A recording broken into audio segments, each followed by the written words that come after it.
नमस्कार, आप देख रहे हैं HKS न्यूज में आपके साथ सीमा नामदेव।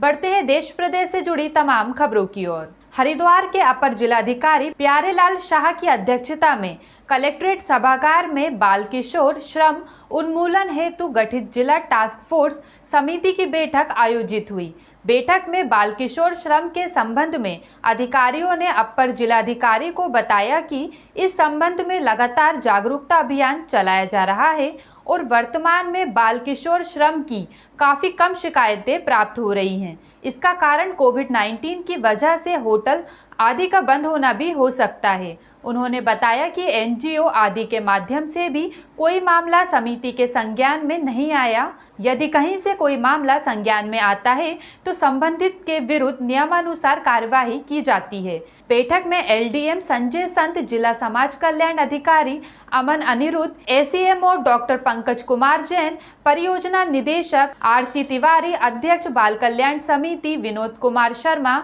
सदस्य रंजना शर्मा, प्रतिनिधि जिला प्रोबेशनल अधिकारी हरिद्वार राजकुमार गुप्ता, सदस्य टास्क फोर्स समिति बाल श्रम हरिद्वार दिनेश कुमार शर्मा, चाइल्ड काउंसलर नीलम चौहान, बचपन बचाओ आंदोलन के सुरेश उनियाल, संगीता भारद्वाज, SI ज्योति नेगी सहित संबंधित विभागों के अधिकारीगण उपस्थित थे। हरिद्वार में भू माफियाओं से अपनी जान का खतरा बताते हुए एक प्रॉपर्टी डीलर ने जिला प्रशासन से मदद की गुहार लगाई है। प्रॉपर्टी डीलर ने क्षेत्र के पटवारी पर भी भू माफियाओं से मिलीभगत कर उसकी करोड़ों की जमीन पर जबरन कब्जा करने और जान से मारने की धमकी देने का आरोप भी लगाया है। आपको बता दें कि प्रॉपर्टी डीलर प्रदीप चौधरी ने जनपद के पूरनपुर साल्हापुर गांव में ग्रामीणों से 100 बीघा जमीन खरीदी थी, जिसकी कीमत लगभग 3 करोड़ रुपए बताई जा रही है। कीमत चुकाने के बावजूद प्रॉपर्टी डीलर को जमीन पर कब्जा नहीं मिल सका, क्योंकि पटवारी ने भू माफियाओं से मिलीभगत कर लगभग 45 बीघा जमीन पर क्षेत्र के बाहुबली भू माफियाओं का जबरन कब्जा करवा दिया। भू माफियाओं के दबाव में ग्रामीण भी प्रॉपर्टी डीलर के खिलाफ हो गए हैं। प्रॉपर्टी डीलर प्रदीप चौधरी के अनुसार पटवारी वीरेंद्र ने बीजेपी नेता सुशील चौहान और बाहुबली अर्जुन चौहान ने जमीन अपने लोगों के नाम लिखवा ली और उसको रास्ते से हट जाने की धमकियां दी जा रही हैं। मामले में प्रॉपर्टी डीलर को करोड़ों रुपए की वीरेंद्र पटवारी है चकबंदी का, तो इसने हमें लगभग 100 बीघे जमीन पूरनपुर से सालापुर गाँव में देने के लिए कहा था। ये 80 की ज़मीन है और मैं अनुसूचित जाति का हूँ, तो मैं इसे जनरल में परमिशन करा के तुम्हारा नाम करा देंगे। तो ये पैसे ले जाता है क्या, इसने अकाउंट में भी लिए है पैसे, काश करोगे जहाँ इसने गए वहाँ से ये ले गया, चेक द्वारा ले गया पैसे।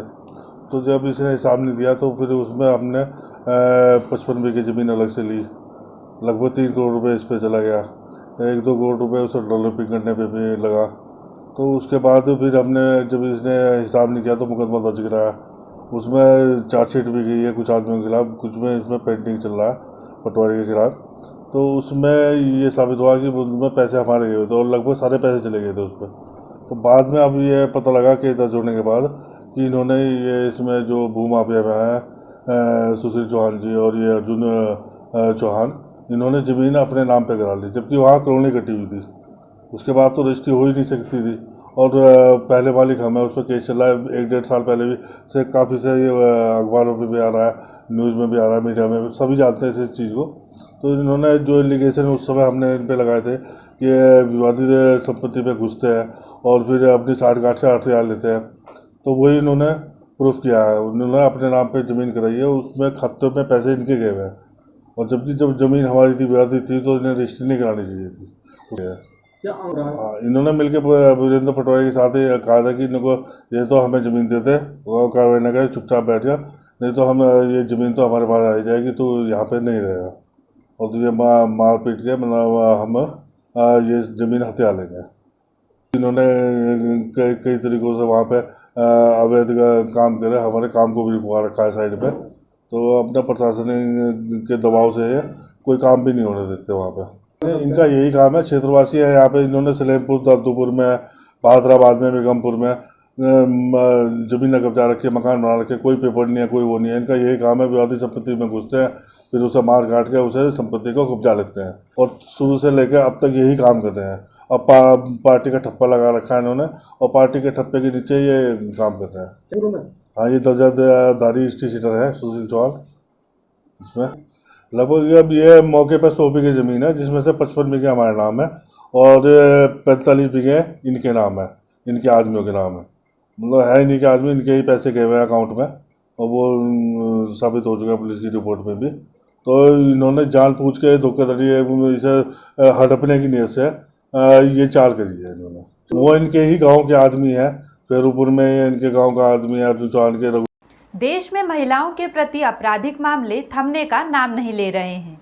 देश के कई हिस्सों से दुष्कर्म के बाद हत्या की बात सामने आती रहती है। अभी ताजा मामला उत्तर प्रदेश के बिजनौर का है, जहां एक खो-खो खिलाड़ी के साथ दुष्कर्म के प्रयास के बाद हत्या का मामला सामने आया है।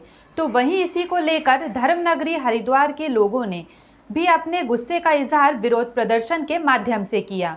आपको बता दें कि इंकलाबी मजदूर केंद्र सहित कई संस्थाओं ने मिलकर देश में बढ़ रहे महिला अपराधों पर जोरदार प्रदर्शन कर पुतला दहन किया। इस दौरान प्रगतिशील महिला एकता केंद्र की दीपा ने कहा कि देश में महिलाओं के प्रति हिंसा के मामले थमने का नाम नहीं ले रहे हैं। अभी उत्तर प्रदेश के बिजनौर में खो-खो खिलाड़ी की हत्या का मामला सामने आया है, तो वहीं उत्तराखंड के हरिद्वार के सिडकुल में भी अभी कुछ दिन पहले ही एक महिला की हत्या कर दी गई।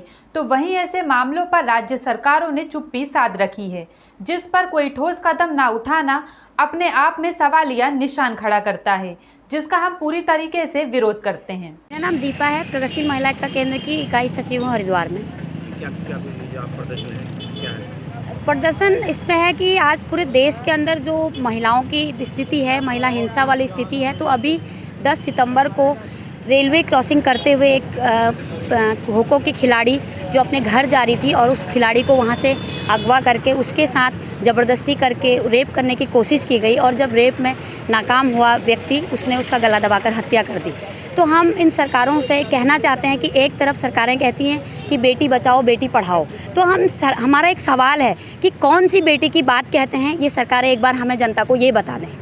और दूसरी बात, ये आज पूरे देश में ये पहली घटना भी नहीं है और लास्ट घटना भी नहीं है, लगातार इन घटनाओं को अंजाम दिया जा रहा है और हमारी सरकारें चुप बैठी हुई है।